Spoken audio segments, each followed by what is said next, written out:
This is the G Podcast with your host, Tommy B. Hey, what's up, y'all? Welcome to episode 217 of This is the G Podcast. Yes. Oh, yeah, I'm Tommy B.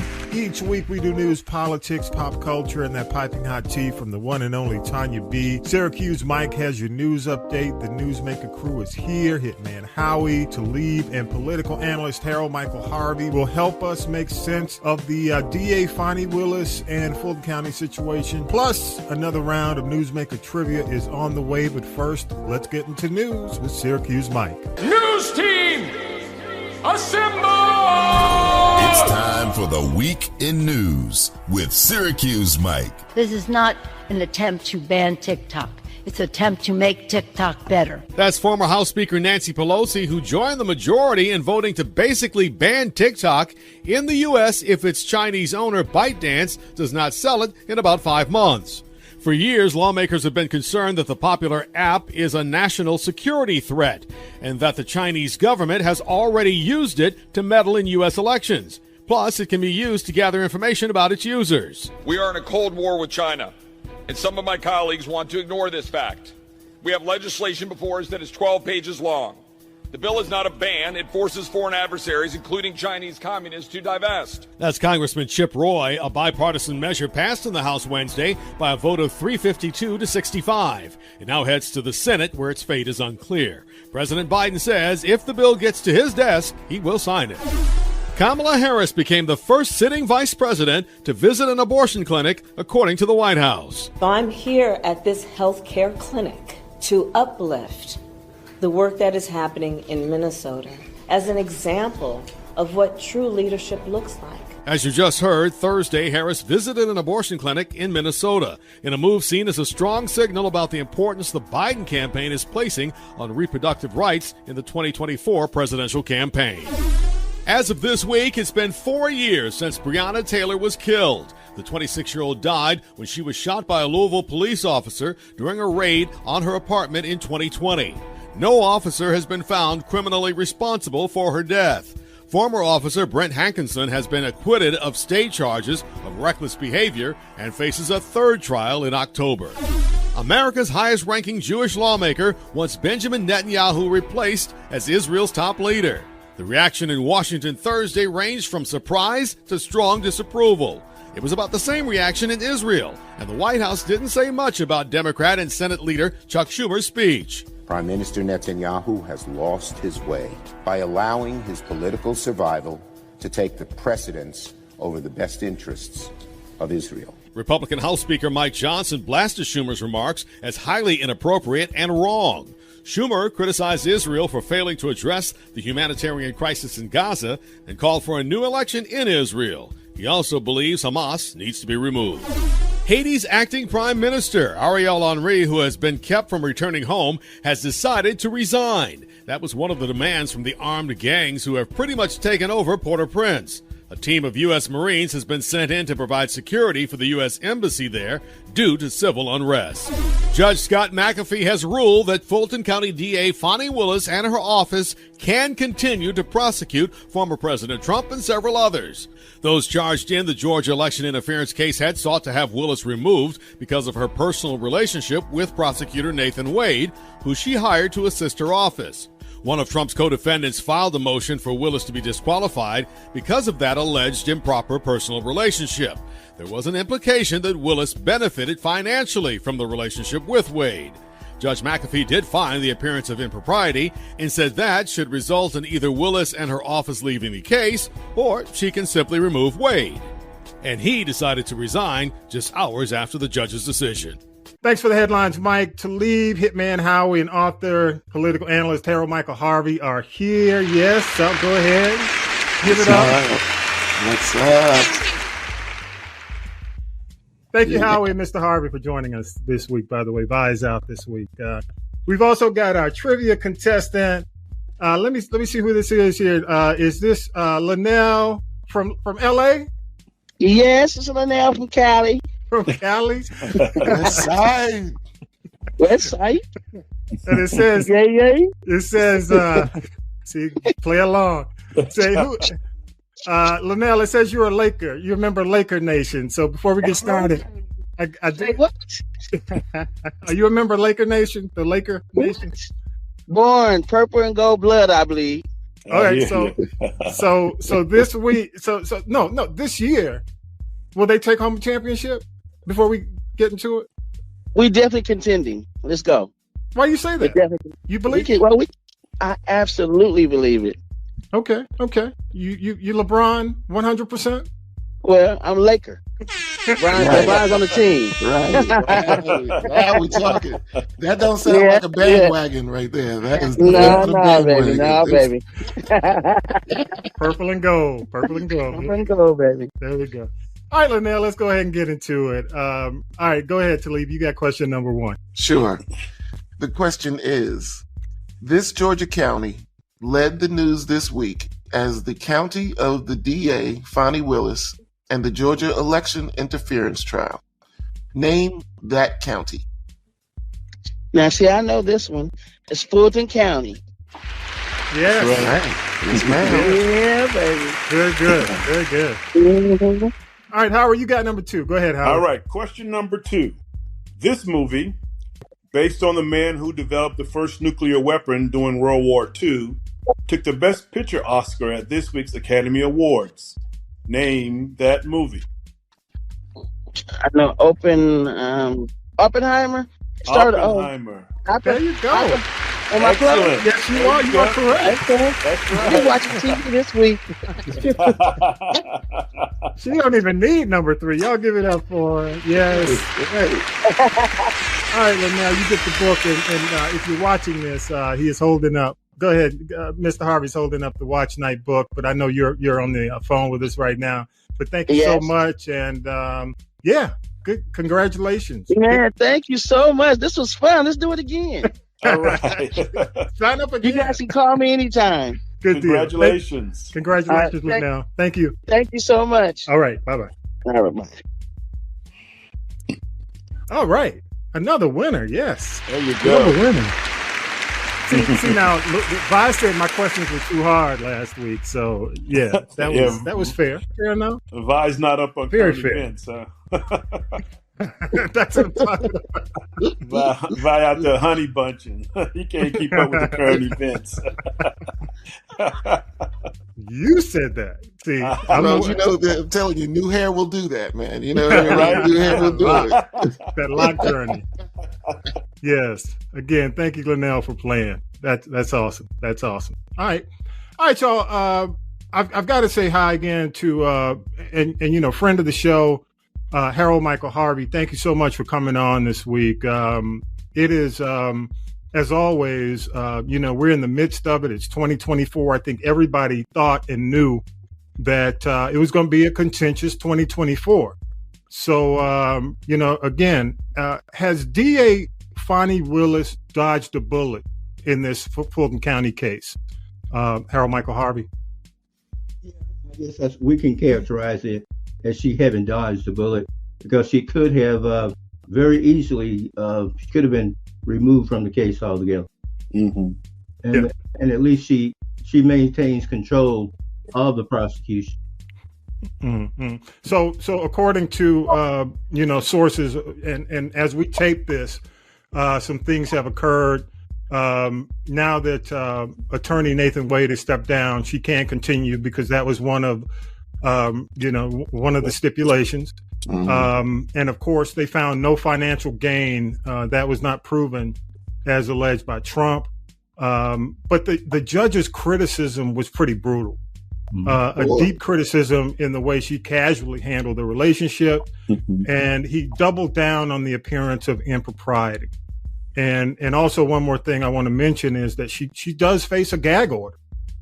He's pointed to her speech in the church where she used the race card and a few other instances. And it, basically he suggested she be prepared for a gag order. Your thoughts on that, Mr. Harvey? Well, yeah, I think you cleared that up. She's not under a gag order. No. But he did say that potentially if her public announcements may lead to that down the road, and if so, he would revisit that issue if it arises again. I thought the criticism was unfair, was too harsh. She obviously exercised poor judgment, and that's not the first instance that we have seen FANI Willis exercise poor judgment. She exercised poor judgment when she when she donated, or at least solicited donations for a candidate in the race for Secretary of State, and the Republican contender for that post was also among the people that she was looking to indict, at least to investigate at that point in time. That was Ben Jones, correct? Ben Jones, that's correct. I think that he may have been your congressman at that time. Okay. Not mine in particular, but yeah, I don't know exactly where he was. Yeah. But in any event, I thought the overall criticism was unfair, and I hate to play the race card, but I'm not playing the race card. I'm just being a black man in America. And what we tend to find from white people is they don't understand us because they don't want to understand us. Right. But they tend to criticize us more severely for the same type of alleged conduct than they criticize white people in this society. You know, that hearing, he could have determined whether or not there was a conflict of interest, whether or not there was any appearance of a conflict of interest without the public show.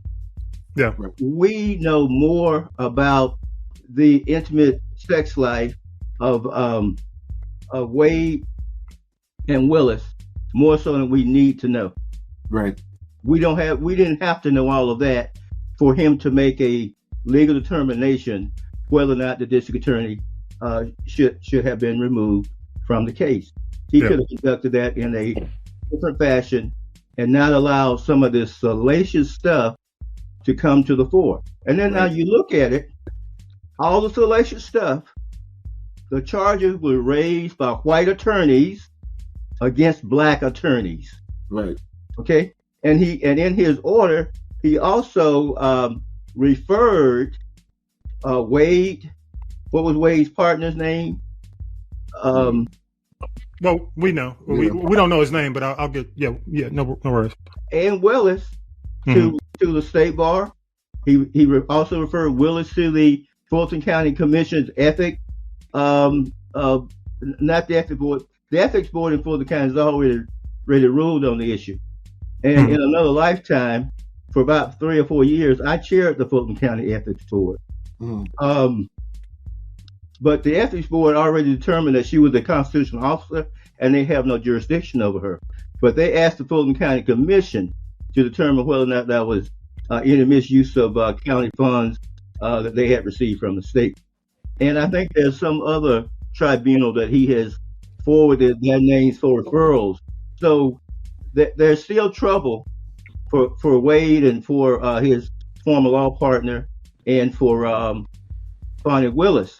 And I believe it's just this whole continuum of racism in America where black people get judged more harshly than their white counterparts. I don't care what you say. Nothing that FANI Willis said at the Big Bethel, I think AME Church back in January was racist.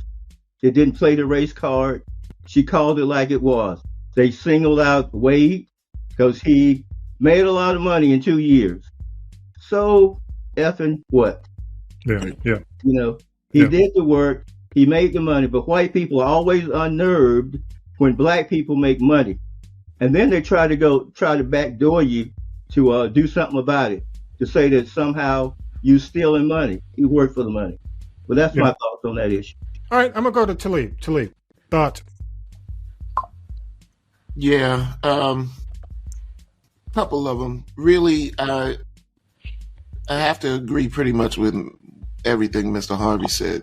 But my concern is that what is the worst case scenario that could happen to FANI Willis at this point? You know, so if they're recommended to a state board, does that mean that she could be disbarred?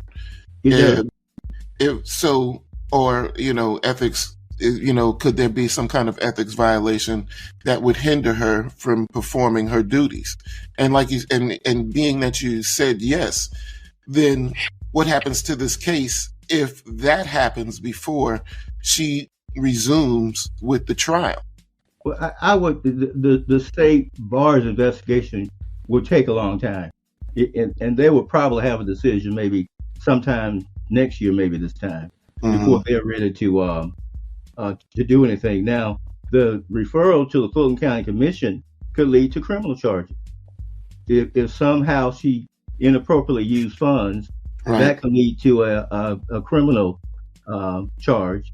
And of course, they're investigating her in the Georgia State Senate. That was the other tribunal. And that will probably cause the state of Georgia to enact legislation that would give them a real heavy-handed control over not only, FANI Willis's office, but all district attorney offices in the state. Right. So that's implications. Right. And then we've lost the trial at that point because, they've already, there's already been congressional interference and from, I believe, James Jordan, who was trying to talk to FANI Willis about either lessening the charges or to have her answer to Congress. I remember there being something to that effect. Yeah, he subpoenaed all the documents. Yeah, right. Correct. So, so Jim Jordan. Yep. Right, Jim Jordan. So if realistically, if something happens to FANI Willis based upon this judge's recommendations, this trial is pretty much over, and Trump gets exactly what he wants.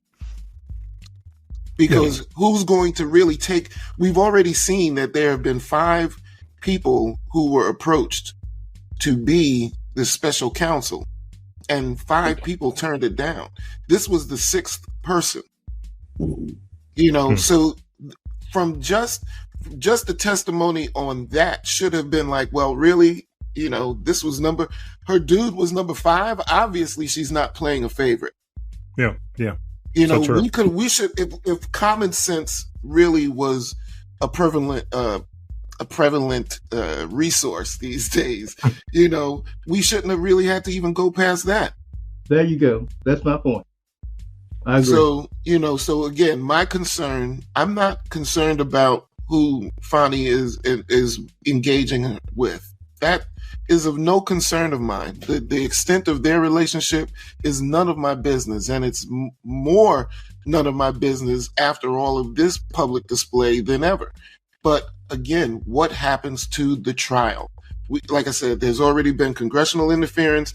There are people who want to see this, taken care of and have the money to be able to sweep this under the rug. Trump's strategy is always delay, and then, when I can't push it off anymore, try and do something else to get this thing, just totally dismissed. So personal attacks. Right. What happens to this trial? What happens to a possible conviction on election interference? I'm gonna let you answer that, Mr. Harvey, and then we'll go to you. We'll let you wrap it up, Howie. Go ahead, Mr. Harvey. I just wanted to bring in another specter to this case, and that is that Judge McAfee drew opposition in the upcoming election in May from Robert Patillo, a black conservative Democrat. Now, I always thought that Patillo was a conservative Republican, but in his announcement that he was running against McAfee, he's listed as a conservative Democrat. Now, back in the day, though, Mr. Harvey, compared to the Republicans now, he probably is a conservative Democrat. No, we never had a conservative Democrat. No, I'm just saying when not technically, but when you look at the platforms compared to the MAGA now, he probably is. But I get your point. Go ahead. All right. So the election is the primary is in May. Yeah. Right. There are 3 candidates in the race. No, excuse me. There's so it'll be McAfee versus Patillo. Okay. If somehow Patillo is able to persuade enough Fulton Countyans to vote for him, then McAfee is going to be out of office at the end of the year. So he could be off the case. Right. And of course, Willis also drew 2 opponents in the May primary. One person who identifies as a MAGA Republican, and one who identifies as a Democrat. So if she is able to get 51% of the vote, she's still on the case. But if she doesn't, she's off the case at the end of the year if the case doesn't go to trial before the end of the year. I just wanted to bring those 2 elections to the forefront. Okay, final thought on this, Howie. Well, a few things. One, I'm less concerned about the referral boards. I think she'll do fine with those, the state referral boards that the judge referred her to. My concern is about the Senate. They had something on the books already. Then last year, the Kemp re-signed something so that they can go after these DAs if they don't think they're in line with them or if they're breaking the laws. That's why I'm kind of concerned with the state house being, controlled by the Republicans on both sides. That's where I see she may have an issue. But I think long term she'll be fine. My concern with FANI WILLIS is, like my parents used to tell me, if you go in with the idea that if you do something wrong or that you're not measured with the same stick, don't go and try to be like them. Some things we can't do. When I say we can't do, we know what the outcome is, but we know ultimately what our goal is, and we should try and align ourselves with our goal. I thought, and Thomas and I, we had a conversation about this. I thought the church was not the right place to come out for her first comments. I think she should have had the news people there. She came out with her comments, said them there, and then the church could have been second. We talked about safe space and all. I can understand that, but I think that was like Mr. Harvey said, a poor decision on her part, along with a few other things. But ultimately, I think in the long run, she'll be good. The issue I have is just going to delay the trial, and that's falling into what Trump wants, and it may not happen prior to the election, and that's where the issue is for me. But overall, I think she'll be fine. Okay, last word, Mr. Harvey. Just a minute. Let me bring this to the forefront, okay? Because I don't think the general public knows, and it goes directly to Howie's comment that he believes Willis will be fine in the state bar investigation. Well, there is a class action lawsuit working its way through the federal court system, alleging that the state bar of Georgia disciplines black attorneys more severely than they do the white attorney. So all's not fair over there, and I'm watching that case very, very closely. Okay. Good stuff. That is good stuff. All right, I'm going to move on. I'll let you wrap it up at the end, Howie, because we got a couple more things to get. Talib. We got a couple more things to get to. So I got you. I'll get you. The next thing, this TikTok ban. I don't want to spend a whole lot of time on it, but the House passed a bill that requires TikTok owners, the owner ByteDance, to sell the platform or face a total ban in the U.S. And it wasn't even close. 352 members to 65 voted no. And the bill is on to the Senate, and it's not clear if it'll pass in the Senate. And if banned, and the reason we're talking about this is we're talking about 170 million users. Okay. And the U.S. feels as if TikTok is collecting sensitive data and giving it to the Chinese government. They argue that the data is not being held in China. Well, ByteDance is arguing that the data is not being held in China. It's being held in Singapore and the U.S. I want to go to you, Talib, real quick, because, you are DJ. You kind of work in a lot of your followers, a lot of your friends, a lot of folks are on TikTok. A lot of small business people are on TikTok. You've been a business owner. We've all, owned a business. So what are your thoughts, Talib? There's a bunch of different thoughts, but I'm waiting and hoping that Senator Rand Paul can exercise some of his independent influence, as it seems that he's one of the few senators who are actually campaigning for this ban not to happen. It's funny that America still eats its young, and we see that in every generation for my generation, I felt like it was the PMRC, the Parents Music Resource Center, Tipper Gore's the organization. Mm-hmm. Stickers on albums. Right. Mm-hmm. There were no explicit, there were no real warning labels on records before, or albums before the PMRC came around. And Luke Skywalker, the famous case, where they took Luke to court for his explicit lyrics, seemed like it was just an attack on the youth because hip hop was the youth movement. And with a lot of the angst that was happening through the musics, not just hip hop, but, heavy metal, punk rock, these expressions of the youth were concerning to middle America. And TikTok seems to be caught in that same energy right now. Not only is it the number one social media platform for people under the age of like 25, but just like you said, Thomas, there are a lot of businesses that are using TikTok. There are a lot of who to gain followers and to motivate customers. There are people who are just straight content creators who are deriving, their incomes from this.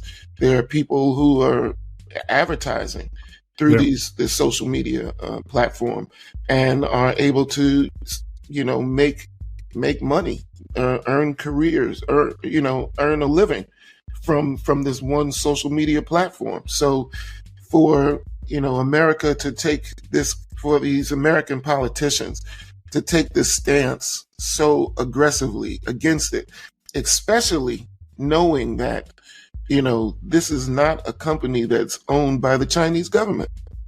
Okay. There's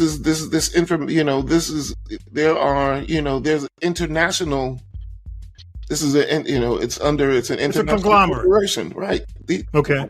So again, the propaganda is in effect, and it's really going to be hurting us because this is another one of these situations where it was, in terms of content creators, it's backwardly integrated.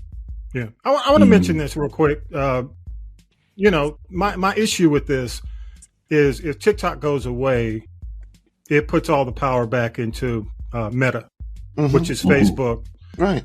Threads, Instagram, and so on and so forth. And I'll be quite honest, here, they are not squeaky clean. There's still major issues on the platform with the cloning of accounts, and we saw this happen in the last election where you had accounts being cloned. I mean, who has not gotten an instant message from an old classmate who starts talking about the program? And you say, who are you? There's so many cloned accounts, and a lot of this we don't know how. It's nefarious. We don't know where it's coming from. So I can already see the writing on the wall when it comes down to TikTok if it goes away. It's got 6 months to make a decision on this.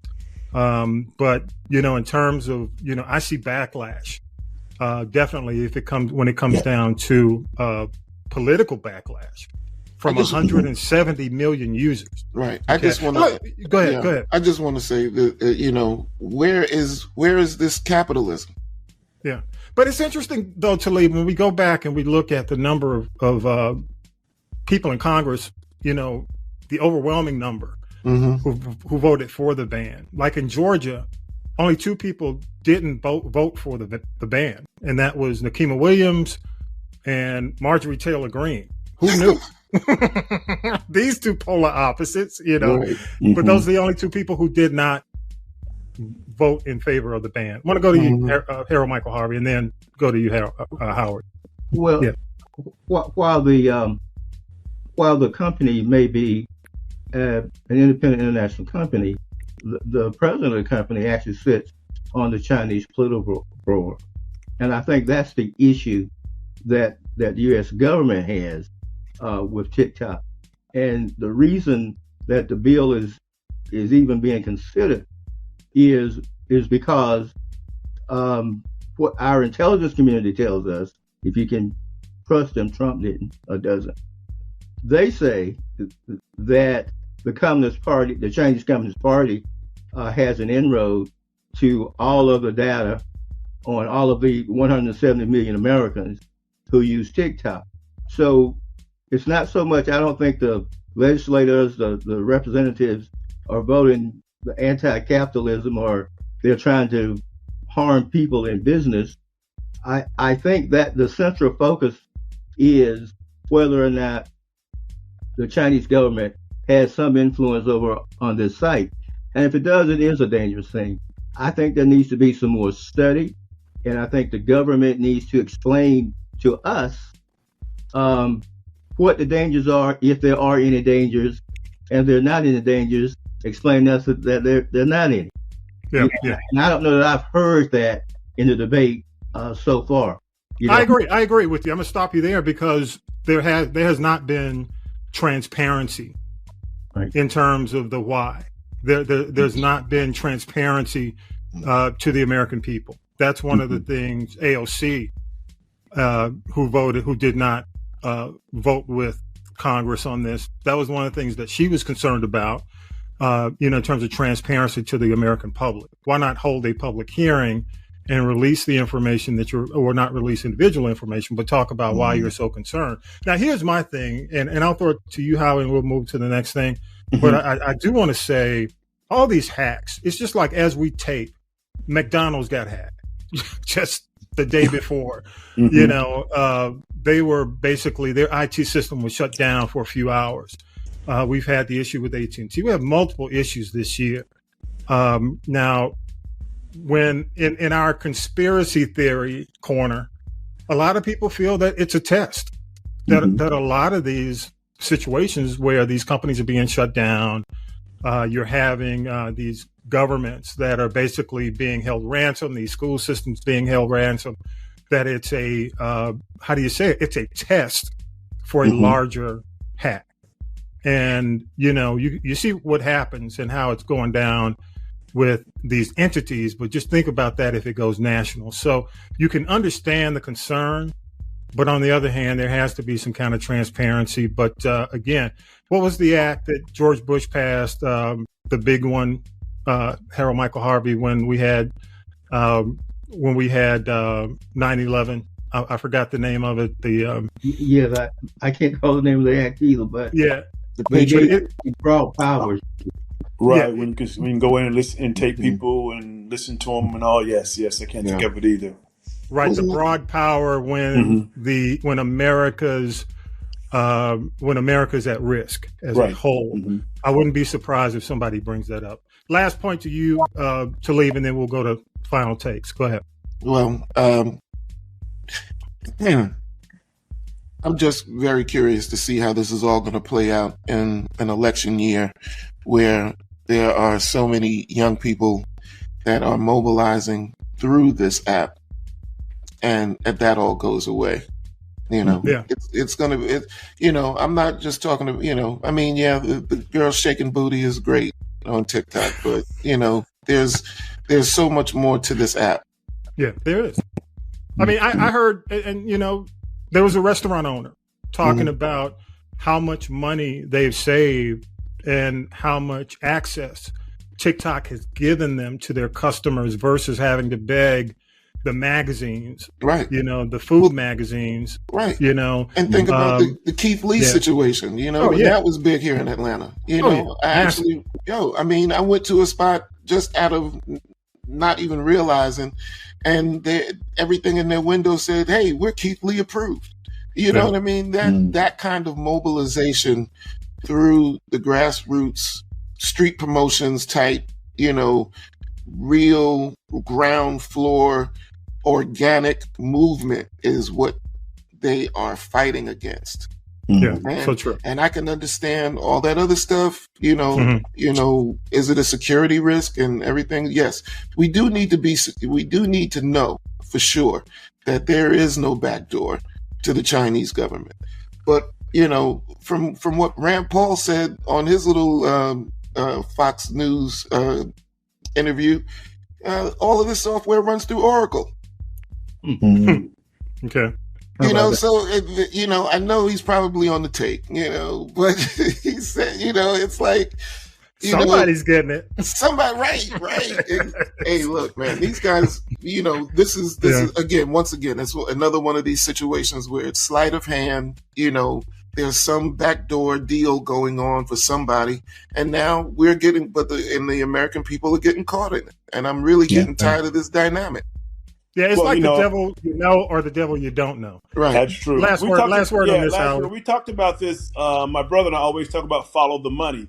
One of the large investors in Meta is one person who's pushing this TikTok ban thing with it. So if you follow the money, you'll find out where it's coming from. But on the other side, TikTok is, this Texas project has put out about $1.5 billion just saying, hey, we're housing all this data here in America. You don't have to be concerned about it. So somewhere I'm sure they're going to come together. There's another group that's trying to buy TikTok outright. That's to try to keep it here on American soil as well. So I'm sure they'll come to something because the dollars are going to tell us what's going to happen. Yeah, so true. Last word.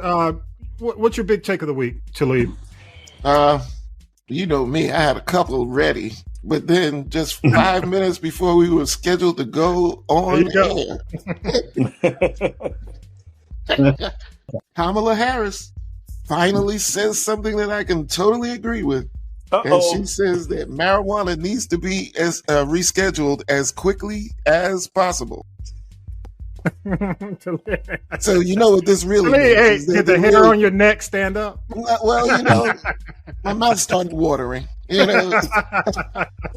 No, but seriously, the situation. There was a meeting at the White House. Rapper Fat Joe was in attendance. Kentucky Governor Beshear was in attendance. And they're really just she's really trying to get this thing rescheduled. So there is going to be, we'll probably see the push in this happening, but what it really means is that, edibles will now be available at places that they aren't right now. And we're not going to see a very motivated public. I could see the handwriting on the wall for this when John Boehner started a farm. Right. Yes. When John Boehner, former speaker, got into who I hated, but between what he did to Obama. But when he went into cannabis after getting out of office, the handwriting was on the wall that eventually this was going to happen. All right, let's go to you, Howie. What's your big take? So my final take of the week is Haiti. It is the United States and other countries have allowed that to work its way down to just nothing. And gangs are now running former prisoners. They let 4,000 prisoners out of the jail. What I think need to happen is the Western world need to put a 25, 50-year plan together and just work it out where that becomes another playground for travelers. Everybody will win. People have jobs and working and opportunities. We'll have another Caribbean island per se to go to. But we can do better with Haiti. But since they don't look like other people, they're not as excited to go down and do something about it. But I think the fix is easier than what we're saying it is. Yeah, I agree. It amazes me. It seems like they've left it up to the religious community over the years to go in and fix Haiti, and that's not working. Right. You see a lot of churches, and I'm not criticizing the churches because, there's a need for feeling, to be philanthropic and deliver food and medicines and help for the children there. But as a whole, the structure's always been, it's been tough. And not to mention the earthquakes and some of the national disasters have even made the country even more fragile. Difficult. So right. It's been tough. Go ahead. Isn't that a tactic of the American government? They depress until it's worth nothing, and then they go in there, take the iridium and whatever other little natural resources Haiti has, and the next thing you know, it is built up, and then we're all supposed to be happy. But again, for iridium to be as large as large deposits as it is in Haiti, and for it to be worth more than gold and Bitcoin? Yeah. You know? Yeah. We know what's going on in Haiti. Plus, you know, Haiti was the first revolution. Exactly. They've never cared about that country. The Europeans have always shat upon that. You know what I mean? Mm-hmm. Yeah. Good point. Good point. You know, unless we're going to start doing some mining, I mean, I don't see nothing else. But I think whatever we can do, even of course, it has to be some quid pro quo. And if you talk capitalism, which I have a whole different conversation about that. But if you're talking about some quid pro quo, yes, we allow businesses to go in there and get something if that's going to ultimately buoyancy the country. Absolutely. Mm-hmm. Right. Yeah, I'm with that too. But man, something has to be done, brother. You see it's what's a humanitarian going on. crisis. Man, look, man, right, exactly. People being burned in the street, that's ridiculous. It's crazy. Yeah. Something's got to be done. Something's got to be done now. All right, your last word. You got a big take, Harold Michael Harvey? Yeah. First of all, full disclosure, I actually have a marijuana stock in my stock portfolio. And, there you go. And so that Kamala Harris is that was good news. That was good news to me. But I would suggest to anybody listening that most of the cannabis stocks are down. Mm-hmm. You probably get them for less than $5. Right. Okay. You know, it may be worth it. I bought years ago, probably back in 16 or 17. Okay. And I bought it at a higher rate than what it's selling for today, but I just knew if I held on long enough, I thought the turn was going to come in 24. It's probably 25, but now it's probably the time for other people to get in because you can get in at a lower price than the price point I had to pay to get in. And you can make you some money because once they reschedule it, the American public is going to use it. Exactly. And that's across all generations. Now, my takeaway from this week is that given what happened in the multiple Trump cases in New York, in Florida, and in Washington, and in Georgia, the only way you're going to defeat this guy and say democracy is a groundswell of voter support in November. So you got to get out and vote this guy out of office. Legally, we think that the judicial system is where we could handle situations like this, but the guy is he has so much money, and he is so powerful because he has been the president of the United States of America. Yeah. And he put his hands on different people to help him accomplish his goal of delay. That's the only way you're going to beat him is going to be at the ballot box. So, we just got to get serious about that. Well, you just shortened the show because you took my take. So, I mean, that was my point. It's hard to believe that with all the current delays, the experts are saying pretty much that there will be no verdicts before election 2024. They're already saying it. I mean, the last ray of hope, I think, is the Stormy Daniels situation, and that's in jeopardy right now. But people were counting on Fulton County as the blow, and then you look at what's going on with the documents case, Jack Smith, same situation there. Everything's being delayed. And I think that's sad for America because we need to know. We need the truth before people. But you know what? Unfortunately, there's some people who won't even accept the truth.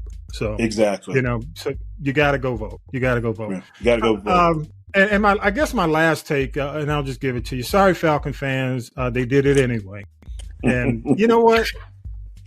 I'm just gonna go along with cousin them for now, and I'll just say, don't complain about the salary cap when you can't get defensive players and offensive linemen. That's all. Do not complain about it. I'll leave it at that. For those who know, I'm not going to go into detail. One last thing to leave. One last takeaway for the week also is please, everybody, make sure you check your voter registration online before you attempt to go to the polls. It's a big deal. Yes. They got me this year. You know, really? I've been in my spot. Yeah, I've been in my spot for 2 years. So actually less than 2 years. So I thought everything was cool. I get out to the poll the day of, and they're like, your residence has been challenged. Wow.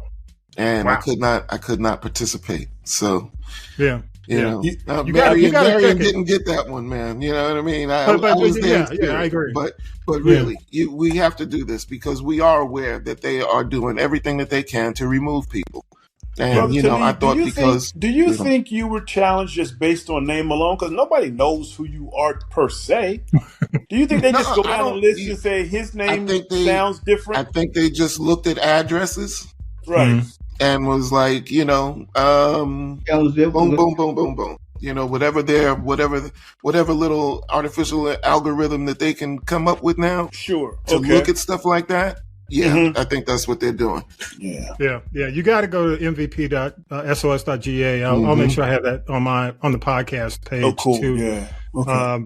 Because here's the other thing, and I'll wrap it with this. There are situations where a lot of these counties, a lot of these districts have been redrawn. And there have already been complaints that everything's not been updated on the Secretary of State's office when it comes down to the map, when it comes down to the districts, when it comes down to people being in new districts. A lot of people don't even know what district they're in because it came down toward the end of the year. And you have to be more aggressive, especially now. Harold Michael Harvey mentioned that the primary is coming up here in Georgia, May 21st. Don't wait think you have to wait until November, because in a lot of areas, the primaries will affect you, and you may not even be aware of it. So go check, especially if you're in Georgia. All right. Love getting your feedback, positive or negative. Go to Castropolis.net, choose the people poll, leave us a voicemail. Would love your feedback. Thank you again, Harold Michael Harvey. Thank you so much, sir. Hold that book up one more time for us. Yeah. Thank you so much, sir. Watch night. Yeah. Yes. Thank you, Linnell from LA. Congratulations again for the book. For winning the book. And Howie, Hitman Howie, thank you so much for jumping on for Vi. Talib, as always, brother, thank you so much, man. Hold it down. Sir. Hey, this is Tommy B from This Is the G Podcast. I want to encourage all my G's who reside in the area of Jonesboro, Stockbridge, Covington, Conyers, South Gwinnett. That's the new Georgia Congressional District 13 to vote for Karen Renee for Congress. Karen Renee is a true advocate for her constituents and truly believes in empowering the people. Visit electkarenrenee.com for more information and also find out whether you're in the new District 13. Follow her campaign on Facebook at Elect Karen Renee. Let's support a candidate who truly represents the people. Now then, children, it's time for tea. It's tea time, y'all. Sipping the tea with Tanya B. Yes, children, it's time to sip some tea. This is the G Podcast, so your girl Tanya B got that GT for you. Let's just get right to it. Well, you know what? I gotta say this. I told you we started the class of 2024. We tired of y'all, but now we have a valedictorian. His name is Tyrese. Tyrese, we're going to need you to get off social media. We keep telling you it's going to get you in trouble. This time it has. He telling the judge he can't afford to pay child support, and he's not paying child support, hurting the child, not the mama. But he got photos on social media all up and through him Tootsie rolling over there in Dubai. You better go on. Tyrese, go sit down. I told you, sit down. Bruno Mars, oh my goodness, Tommy B. Allegedly, he had the little dust up with the that stuff back in the day. I guess he got help and he said he apologized and it was a mistake. But now word from the curb is that he is in to the MGM casino with a gambling debt of 90. I said 90. The dripping in finesse, you dripping in debt. That don't make no sense, Bruno. I'm also hearing he's falling out with Anderson .Paak, so we may never see Silk Sonic again. I hope the Hooligans, the band where Bruno Mars saved their money, but clearly he needs some help, and I hope he gets what he needs, because this may be the reason, Tommy B, why the girlfriend left him. We got to say get well to the godmother of Black Hollywood, one Jennifer Lewis, the queen of the high kick. Now she's talking about this accident she suffered over in the Serengeti, where she fell 10 feet from a hotel, was in excruciating pain, had to get several surgeries, and that's why she's been off the scene for the better part of the last year. But there's a documentary on Hulu about it, and you can also catch on Good Morning America's YouTube channel, just like the G Podcast has a YouTube channel. You can check out the Robin Roberts interview. We just send the godmother well wishes for love, light, health, and healing. You know, real quick about the Oscars. Anybody care? Not me, not really. After Davine Joy Randolph won the Oscar, and I gotta say, shout out to Cord Jefferson. He won for the best adaptation of a screenplay for the film American Fiction, starring Jeffrey Wright and Sterling K. Brown. His first time out the gate, and he won. After that, I was done. Especially after they slapped our mama, Angela Bassett, in the face, in my opinion, by not even airing her acceptance speech from her honorary Oscar, and that ceremony is not even televised, so boo.com on you to the Academy. Also, Ashanti and Nelly back together. No secret she wants a baby. Her mother got real salty when in an interview in Miami, she was congratulated on Ashanti expecting, and Mama was like, no. Who said that? No formal announcement has been made, which means Ashanti want to get that bag, but they're going to have to say something soon because she is showing. Russell Wilson going to the Pittsburgh Steelers for 1 year. You know what? If nothing happens after that, it's okay because he got that $85 million go-away check from those people in Denver. Don Lemon still winning. You know, he got $24.5 million to walk away from CNN, and now Elon Musk threw a tantrum with his not so less than smart self, taking Don Lemon's show off of the platform formerly known as Twitter, which is fine because I don't do Twitter anymore. But I hear there's a bidding war, Tommy B. So who knows where Don Lemon will end up. Beyonce's country album is called, I call it Renaissance too, but it's called Cowboy Carter, drops March 29th. I'm hearing there will be a collaboration with country music icon Dolly Parton. You know, whenever an R&B artist gets a hold of one of her songs, it is cha-ching, cha-ching, cha-ching. Well, Mike Epps talked last week, and I think I shared with you about why he didn't get the Richard Pryor role. He claimed that he did not get it because he refused to sleep with Jennifer Lee Pryor, who's the head of Richard Pryor's estate and his last wife, because he wouldn't give up the D. And then she clapped back this week saying, I wouldn't touch Mike Epps with a 10-foot pole. We'll just have to see about that. I got a question. You know that song May said, ain't nothing new but my limp? Something's going on with Oprah and Anita Baker. Do they need, I don't know, knee replacement, hip replacement? Somebody got gout? Because they both are walking, and Anita Baker has been walking for a while with a noticeable limp. I hope it's not anything serious. Don't forget the documentary Shirley about groundbreaking politician Shirley Chisholm in movies this week. Comes to Netflix next week. Produced by Regina King and her sister Raina, who you may remember from What's Happening Now. She played Raj and Nadine's foster child, Carolyn. Yep, they play sisters in the movie, and they also are sisters in real life. That's what's up. Now, let me tell you this. You saw that clip, I know I did, maybe you did, Tommy B, with Candy Burris talking about, oh, Tiny's late, she late again for filming. You know Candy left the Real Housewives of Atlanta. What it is, filming for a new season of the reality show with Escape and SWV. I hope Tiny got there eventually. That's all I got, ain't got no more. Don't forget, like, subscribe, and share. Go to the G Podcast YouTube channel. Check us out on social media. And don't forget to check out the Birdwire 24/7. Only on the Castropolis Podcast Network. All right, Tommy B, I'm going to go watch American Fiction. Big thanks to Tanya B., Vibe to Leave, and author and political analyst Harold Michael Harvey. Thanks, Hitman Howie, this week for filling in for Vi. Thanks to the crew, Millennial Nick, Lady J, Regia, music by K-Dub, all those who help us make it happen each and every single week. Thanks to our third Newsmaker trivia contestant, Linnell, who's actually from Lithonia, but via Cali, LA. Thank you so much for signing up with us. To sign up, you can do so at newsmakertrivia@castropolis.net. Win an autographed copy of the new book from author and political analyst Harold Michael Harvey. It's called Watch Night. Again, sign up at castropolis.net. Also, y'all, make sure you subscribe to the podcast and turn on notifications. Again, turn on notifications. It'll let you know whenever we have new episodes. And with that, episode 217 is in the can. Have a great week. Peace and power to the people. You've been listening to This is the G Podcast. And This is the G Podcast is a production of the Castropolis Podcast Network. Thanks for listening.